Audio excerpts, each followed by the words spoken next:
Est-ce que depuis plusieurs jours, toi aussi, tu as l'impression d'avoir le cœur à fleur de peau? Que tu as envie de rester chez toi, de te lauver dans un plaid, de rappeler ta mère ou au contraire de pleurer devant une pub un peu trop sentimentale? Non, tu ne deviens pas hypersensible du jour au lendemain. On vient d'entrer dans la saison du crabe. Dans cette vidéo, je vais t'expliquer ce qu'est réellement l'énergie de cette saison. Pourquoi elle nous touche tous, même si tu n'es pas un crabe au soleil. Et surtout, comment travailler avec elle plutôt que de la subir. On va parler émotion, foyer, lune, intuition, et je te donnerai des rituels concrets à pratiquer chez toi. Installe-toi confortablement, prends une tisane et restons un peu ensemble. Pour ceux et celles qui me découvrent, je suis Anthony et sur cette chaîne, on explore ensemble l'astrologie, le temps, tout ce qui touche à notre énergie intérieure, toujours avec les pieds sur terre et sans dogme. Si le sujet du jour te parle, abonne-toi et active la cloche, parce qu'on va suivre les saisons astrologiques tout au long de l'année. Chaque année, le soleil traverse les 12 signes du zodiaque, environ un mois par signe. La saison du crabe, c'est cette période où le soleil transite dans le signe du crabe, généralement du 21 juin au 22 juillet. Ce n'est pas réservé aux personnes nées sous ce signe. Pendant cette saison, tout le monde ressent une coloration grave dans son quotidien. Un peu comme une météo énergétique collective. Ton thème natal, personnel, module cette influence. Mais l'ambiance générale, elle touche tout le monde. Petit rappel de contexte, le crabe arrive juste après le solstice d'été dans l'hémisphère nord, bien évidemment. C'est un signe d'eau cardinal gouverné par la lune. Son symbole, le crabe. Une carapace dure à l'extérieur, une chair tendre à l'intérieur. Cette image du crabe, retiens-la. Elle va nous servir de fil rouge durant toute la vidéo. Le crabe est le signe gouverné par la lune. Or, la lune, c'est notre monde intérieur. Les émotions, les souvenirs, l'enfant, l'intuition, le besoin de sécurité. Pendant cette saison, on est donc invité à ralentir le mental et à écouter ce qui se passe en dessous. Les ressentis, les intuitions, les petites voix qu'on n'entend pas quand on est quand on est en plein rush. Pardon. Concrètement, ça peut se traduire par une fatigue émotionnelle plus marquée, des rêves plus intenses ou plus mémorables, une nostalgie qui remonte sans prévenir, l'envie de revenir, de revoir des vieilles photos, de vieux messages. Le cancer, que j'ai arrêté d'appeler le crabe pour l'instant, est associé au foyer, à la maison, à la famille. Pas seulement biologique, mais aussi à la famille qu'on choisit. C'est souvent la période où on a envie de réorganiser son intérieur, faire un peu de changement énergétique, recevoir les gens qu'on aime chez soi plutôt que de sortir, se reconnecter avec ses racines, son histoire familiale, parfois même sa généalogie. Si tu ressens l'envie de creuser du côté de tes origines ou de ton arbre généalogique, ce mois-ci, ce n'est pas un hasard. C'est très cohérent avec cette énergie. Revenons à l'image du crabe. Le cancer navigue entre deux besoins qui sont contradictoires. Se protéger et se sentir en sécurité pour, dans un second temps, pouvoir se montrer vulnérable. Pendant cette saison, tu peux remarquer soit une envie de te retirer, de mettre des barrières, de dire non plus facilement, soit au contraire une émotivité que tu as du mal à contenir. Les deux sont normaux. Ce ne sont pas deux réactions opposées. Ce sont les deux phases de la même énergie. Le besoin de protéger ce qui est précieux et sensible en toi.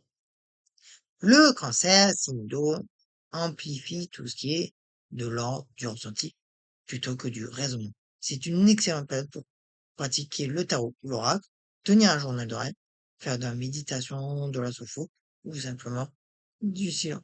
C'est aussi souvent une période où l'empathie est dupliquée. Attention à bien faire la différence entre ce que tu ressens et ce que tu captes chez les autres. On y revient plus loin dans la partie piège à éviter. Si tu es bélier, balance, capricorne ou cancer, donc les signes cardinaux, tu ressens cette énergie de façon plus intense, presque comme une invitation à initier quelque chose de nouveau dans la vie affective ou familiale. Si tu es cancer, scorpion, poisson, signe d'eau, cette saison résonne particulièrement fort avec ta nature, profitant pour aller plus loin dans ton introspection. Si tu es du signe de feu, donc bélier, lion, sagittaire, tu peux ressentir cette énergie comme un frein, un ralentissement. C'est normal, ce n'est pas ta saison naturelle. Donc, essaie de ne pas lutter contre. Si tu es signe de terre, donc Gémeaux, pas Gémeaux, pardon, Taureau, Vierge, Capricorne, tu peux profiter de cette période pour ancrer tes émotions dans du concret. Décoration, cuisine, jardin. Si tu es signe d'air, donc le fameux Gémeaux, la balance, le verso, le challenge sera de lâcher un peu le mental pour laisser de la place au ressenti, ce qui n'est pas toujours ton confort naturel. Comme le cancer est gouverné par la lune, c'est le moment idéal pour se reconnecter à un rituel lunaire simple. Allume une bougie blanche ou argentée, prends un carnet et écris trois choses qui te font sentir chez toi. Un lieu, une personne, une sensation. Note ensuite trois émotions que tu portes depuis un moment sans les avoir vraiment accueillies. Et termine par une phrase d'intention du type je m'autorise à ressentir sans me juger. Un autre petit rituel, fais un nettoyage énergétique de ton intérieur. Fumigation de sauge ou de romarin ou simplement aération complète de la maison. Place un bol d'eau salée près de l'entrée pendant 24 heures pour absorber les énergies stagnantes. Range un tiroir ou un espace symbolique. Le geste physique de ranger a un effet miroir sur le mental.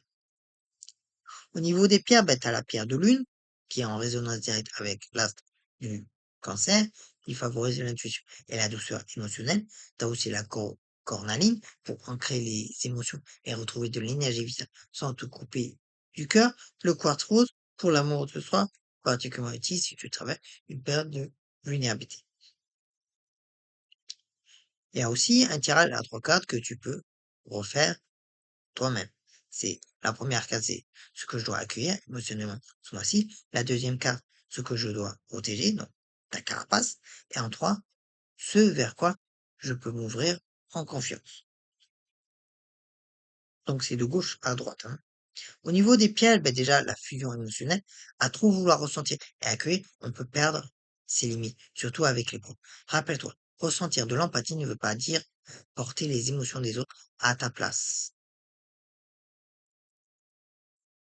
Ensuite, tu as le repli excessif, la carapace, c'est utile, mais si elle devait une prison, on s'occupe des autres au moment où on en a tout simplement besoin. Le passéisme, la nostalgie est belle, mais attention à ne pas rester bloqué dans le passé au point de ne plus avancer dans le présent. L'équilibre du crabe, c'est d'honorer ses émotions sans s'y noyer. La saison du cancer, ce n'est pas une saison facile, au sens où elle nous demande de ralentir, de ressentir, parfois de pleurer, sans savoir pourquoi. Mais c'est aussi une saison profondément régénératrice, si on accepte de l'accueillir plutôt que de la fuir. Alors cette semaine, je t'invite à faire un petit geste. Appelle quelqu'un que tu aimes, range un coin de chez toi ou pose simplement 10 minutes pour toi, sans écran, sans bruit. Et dis-moi en commentaire comment tu sens cette énergie du monde. Est-ce que ça résonne avec ce que tu vis en ce moment? Si cette vidéo t'a plu, like, abonne-toi et je te retrouve très vite pour la prochaine saison astrologique. Prends soin de toi et à très vite.